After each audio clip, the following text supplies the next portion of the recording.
Very pleasant vanakkam to everyone.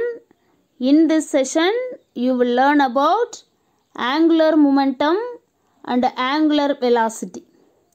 இப்போ நாம என்ன தெரிஞ்சுக்க போறீங்க அப்படினு பாத்தீங்கன்னா கோண உந்தத்திற்கும் கோண திசைவேகத்திற்கும் இடையே உள்ள தொடர்பு.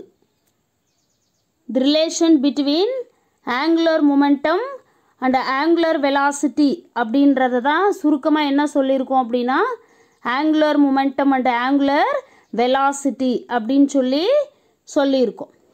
Okay, let us consider a rigid body rotating about a fixed axis. Rigid body அப்படினா திண்ம பொருள், rotating அப்படினா சுழற்சி அடைகிறது, about a fixed axis அப்படினா நிலையான அச்சை பொறுத்து, நிலையான அச்சை பொறுத்து சுழலக்கூடிய ஒரு திண்ம பொருளை நம்ம கருத்தில் எடுத்துக்கிறோம். A point mass m in the body will execute a circular motion about the fixed axis as shown in the figure. அந்த திண்ம பொருளில் இருக்கிற m நிறை இருக்கிற ஒரு புள்ளி நிறை தான் என்ன செய்யுது அப்படின்னு பார்த்தீங்கன்னா அந்த நிலையான அச்சை பொறுத்து வட்டப்பாதை இயக்கத்தை மேற்கொள்ளுது அப்படிங்கிறத இந்த படத்தில் சொல்லியிருக்கிறோம். இதுதான் திண்ம பொருள். இந்த திண்ம பொருளில் m நிறை இருக்கிற ஒரு புள்ளி நிறை என்ன செய்யுது அப்படின்னு பார்த்தீங்கன்னா r அப்படிங்கிற நிலை வெக்டாரை பொறுத்து வட்டப்பாதை இயக்கத்தை மேற்கொள்ளுது.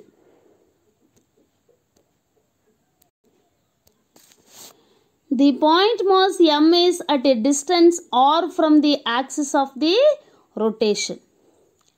அந்த சுழலும் அச்சை பொறுத்து r அப்படிங்கிற தொலைவில் தான் யார் இருக்கிறாங்க அப்படின்னு பார்த்தீங்கன்னா புள்ளி நிறை m உள்ளது. Its linear momentum at any instant is tangential to the circular path. இதனோட நேர்கோட்டு உந்தம் அப்படிங்கிறது எந்த ஒரு கண நேரத்திலும் எங்கே இருக்குது அப்படின்னு பார்த்தீங்கன்னா அந்த வட்டப்பாதைக்கு தொடுவியல் விசையில் இருக்குது, tangential to the circular path. Then the angular momentum L is perpendicular to the r vector and p vector. இப்போ என்ன செய்ய போகுது அப்படின்னா angular momentum கோண உந்தம் L அப்படிங்கிறது நிலை வெக்டார் பொசிஷன் வெக்டார் ஆருக்கும் p வெக்டார் அப்படிங்கிற நேர்கோட்டு உந்தத்துக்கும் செங்குத்தா இருக்கு. Hence it is directed along the axis of rotation. எனவே இந்த கோண உந்தம் அப்படிங்கிறது எங்க சுழலும் அச்சின் திசையில் அமைந்துள்ளது. The point mass m is at a distance r from the axis of rotation. Its linear momentum at any instant is tangential to the circular path. Then the angular momentum L is perpendicular to r vector and p vector. Hence, it is directed along the axis of rotation. சுழலும் அச்சிலிருந்து r தொலைவில் புள்ளி நிறை m அமைந்துள்ளது. வட்டப்பாதையில் எந்த ஒரு கணத்திலும் நேர்கோட்டு உந்தமானது வட்டப்பாதையின் தொடுகோட்டு திசையில் அமையும். கோண உந்தம் எள்ளானது r வெக்டார் மற்றும் p வெக்டாருக்கு வட்டப்பாதையின் செங்குத்தாக அமைந்துள்ளது. எனவே கோண உந்தம் சுழலும் அச்சின் திசையில் அமையும். ஆங்குலர் மொமெண்டம் L அப்படிங்கிறது மொமெண்டத்துக்கும் பொசிஷன் வெக்டாருக்கும் பர்பண்டிகுலராக ஆக்ட் ஆகுது. அதனால் that is directed along the axis of rotation. Okay,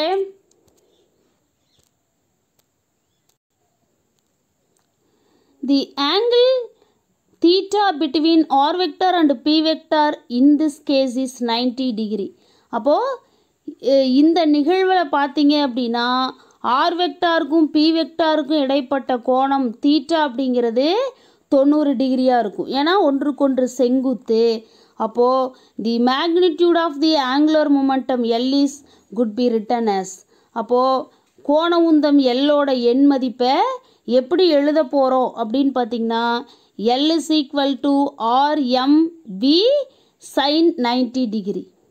V sin theta அப்படிங்கிறத தீட்டாவுக்கு பதிலாக 90 டிகிரின்னு அப்ளை பண்ணியிருக்கோம்.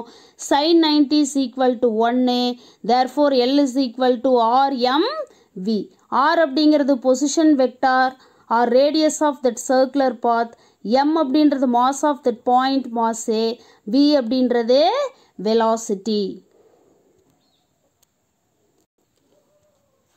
where V is the linear velocity.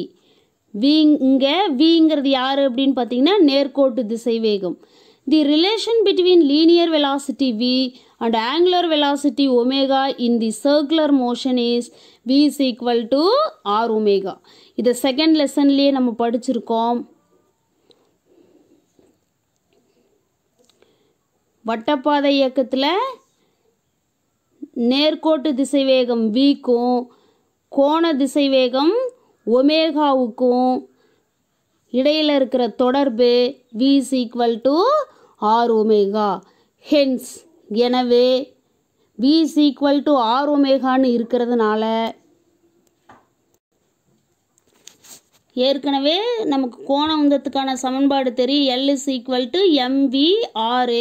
இங்கே இருக்கிற Vக்கு பதிலாக R omegaன்னு நம்ம அப்ளை பண்ணுறோம். அப்போ L is equal to RM R omega. இங்கே 2 times R இருக்கு. அப்போ M R square omega அப்படின்னு சொல்லி கிடைக்கும்.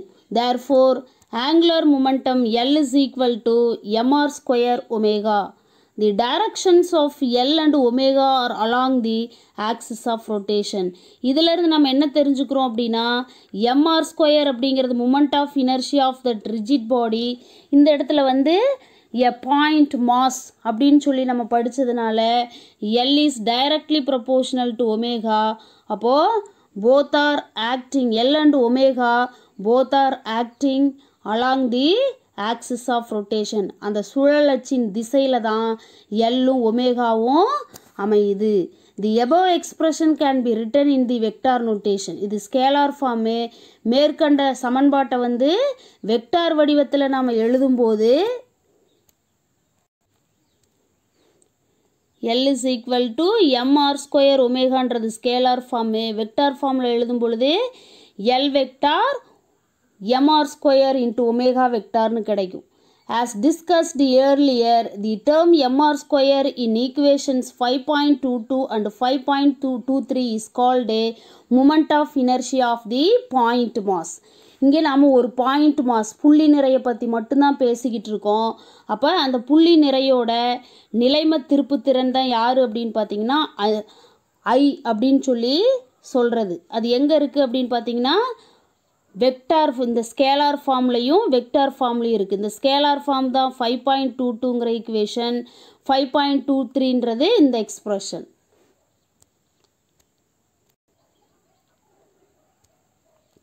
A rigid body is made up of many such point masses. இது ஏற்கனவே நம்ம பார்த்துருக்கோம்.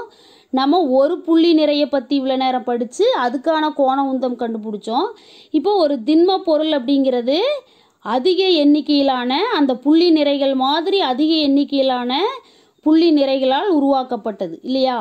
Hence, the moment of inertia of a rigid body is the sum of moment of inertia of all such individual point masses that constitute the body. அப்போ எனவே அந்த திண்ம பொருளோட நிலைம திருப்புத்திறன் மூமெண்ட் ஆஃப் இனர்ஷியா அப்படிங்கிறது யார் அப்படின்னு பார்த்தீங்கன்னா அந்த திண்ம பொருள் உள்ளடக்கிய அந்த தனித்தனி புள்ளி நிறைகளோட நிலைம திருப்புத்திறன்களோட கூட்டுத்தொகை அப்படிங்கிறது தான் அந்த திண்ம பொருளோட நிலைம திருப்புத்திறன் அப்படிங்கிறது. A rigid body is made up of many such point masses. Hence, the moment of inertia of a rigid body is the sum of moments of inertia of all such individual point masses that constitute the rigid body. That is nothing but I is equal to summation mi or I square. Okay? Hence, the angular momentum of the rigid body can be written as எனவே அந்த திண்ம பொருளோட கோண உந்தத்தை நம்ம எப்படி எழுதலாம் அப்படின்னு பார்த்தீங்கன்னா L vector is equal to summation Mi r i square. ஒரு புள்ளி நிறை அப்படின்னா எம்ஆர் ஸ்கொயரு. என் புள்ளி நிறைகள் இருந்துச்சு அப்படின்னா அந்த என் புள்ளி நிறைகளோட நிலைம திருப்பு திறனை நம்ம கூட்டுற மதிப்பு வந்து சமேஷன் எம்ஐ ஆர்ஐ ஸ்கொயருக்கு ஈக்குவலாக இருக்கும் இன்ட்டு ஒமேகா வெக்டார். இந்த சமேஷன் எம்ஐ ஆர்ஐ ஸ்கொயரை நம்ம ஐன்னு எழுதலாம். That is total moment of inertia of that rigid body is nothing but the moment of inertia of that rigid body. Therefore L vector is equal to I into omega vector.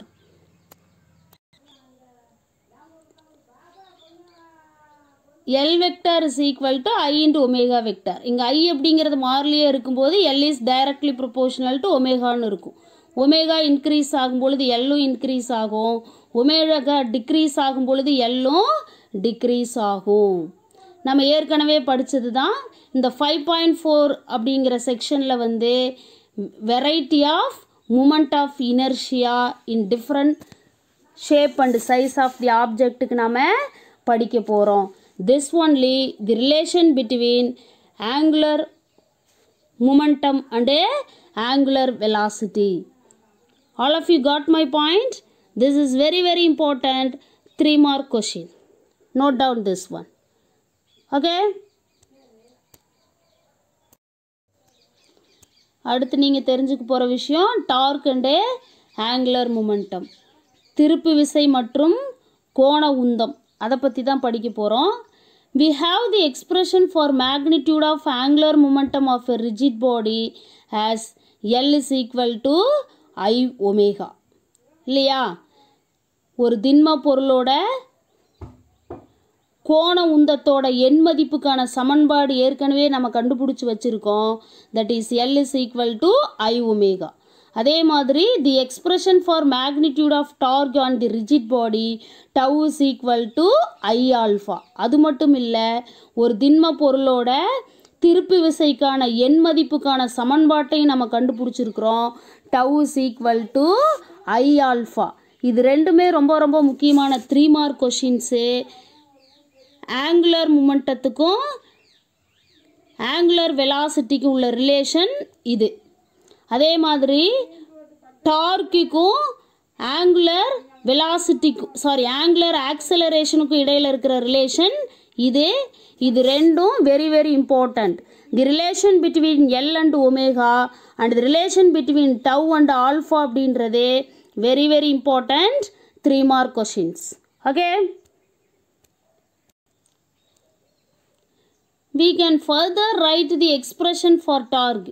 மேலும் நம்ம என்ன செய்ய போகிறோம் அப்படின்னா, திருப்பு விசைக்கான சமன்பாட்டை எழுதணும் அப்படின்னா tau is equal to I into ஆல்ஃபாவுக்கு பதிலாக என்ன எழுதலாம் அப்படின்னு பார்த்தீங்கன்னா டி ஒமேகா டிவைடட் பை டிடின்னு எழுதலாம். Alpha is equal to d omega divided by DD.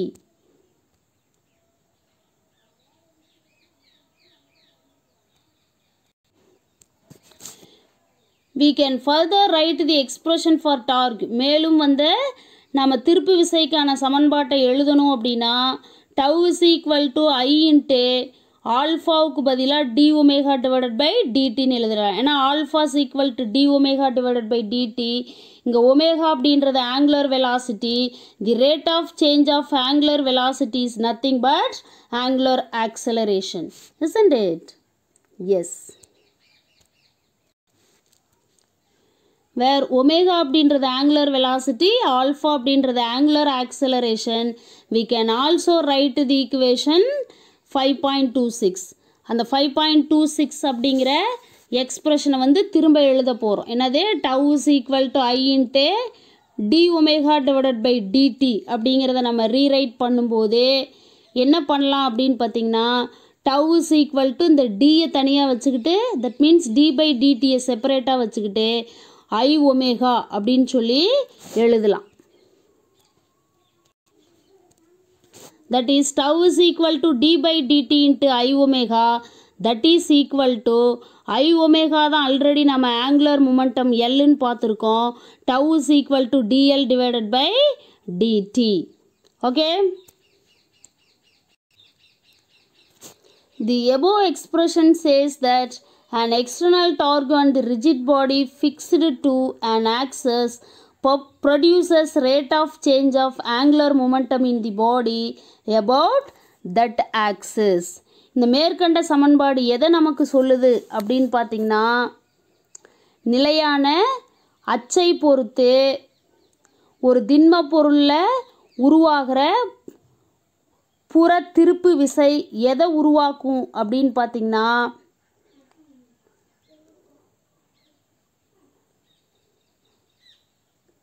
காலத்தை பொறுத்து மாறக்கூடிய கோண உந்தத்தை எங்கே உருவாக்கும் அப்படின்னா அந்த திண்ம பொருளில் அதே அச்சில் உருவாக்கும். The above expression says that an external torque on a rigid body fixed to an axis produces rate of change of angular momentum in the body about that axis. மேற்கண்ட சமன்பாட்டின் மூலம் நம்ம என்ன தெரிஞ்சுக்கிறோம் அப்படின்னா, புற திருப்பு விசையானது திண்ம பொருள்களின் மீது நிலையான அச்சை பொறுத்து கோண உந்த மாறுபாட்டு வீதத்தை அதனுள் ஏற்படுத்தும். This is the Newton's second law in rotational motion as it is in the form of F is equal to dp divided by dt, which holds good for translational motion.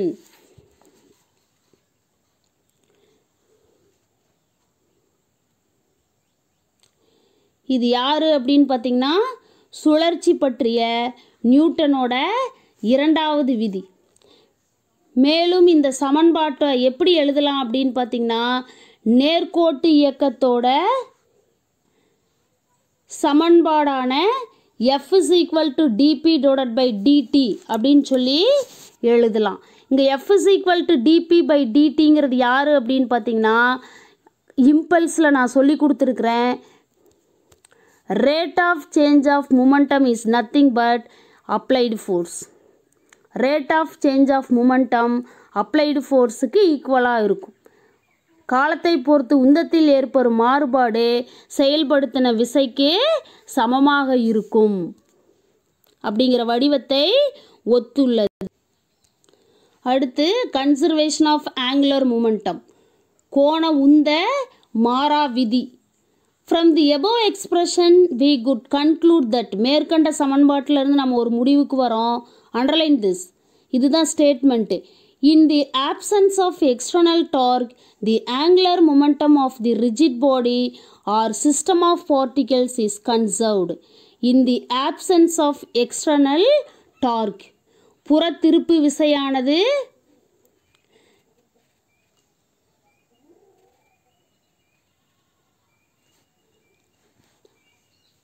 புற திருப்பு விசையானது அந்த திண்ம பொருளின் மீது செயல்படலை அப்படிங்கிறது என்ன ஆச்சு அப்படின்னு பார்த்திங்கன்னா, தி ஆங்குலர் மொமெண்டம் ஆஃப் தி செயல்படாத போது அந்த திண்ம பொருளோட அல்லது அந்த திண்ம பொருள் அந்த அமைப்பில் இருக்கிற துகள்களோட கோண உந்தம் அப்படிங்கிறது மாறாது.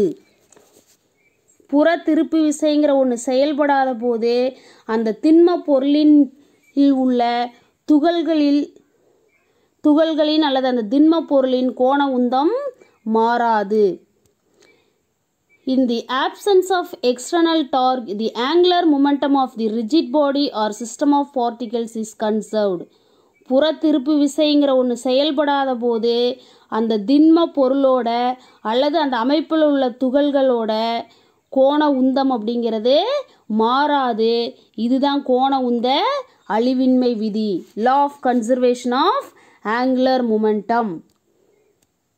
அதை எப்படி ரெப்ரசன்ட் பண்ணலாம் அப்படின்னு பார்த்தீங்கன்னா, if tau is equal to 0 then dl by dt is equal to 0. ஏன்னா tau is equal to dl by dt ன்னு படிச்சிருக்கோம்.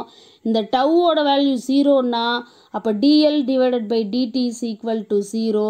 இப்போ கான்ஸ்டன்ட் 0 ஆகுது அப்படிங்கும்போது தான் டிஃப்ரென்ஷியேட் பண்ணும்போது தான் 0 ஆகும். எல்லுங்கிறது கான்ஸ்டன்ட்டு, அதை ஒரு கான்ஸ்டன்ட்டை டிஃப்ரென்ஷியேட் பண்ணும்போது தான் அதனோட வேல்யூ 0 ஆகும். That is L is a constant அப்படிங்கிறது இங்கே நிரூபணமாகுது. The above expression is known as law of conservation of angular momentum. மேற்கண்ட சமன்பாடு தான் யார் அப்படின்னு பார்த்தீங்கன்னா கோண உந்த அழிவின்மை விதிக்கான சமன்பாடு அப்படின்னு சொல்லி சொல்கிறோம். We will learn about this law further in section 5.5. இந்த விதியை பற்றி மேலும் நிறையா நம்ம எங்கே படிக்க போகிறோம் அப்படின்னு பார்த்தீங்கன்னா 5.5 அப்படிங்கிற பகுதியில் நாம் படிக்க போகிறோம். All of you got my point? Okay. Thank you.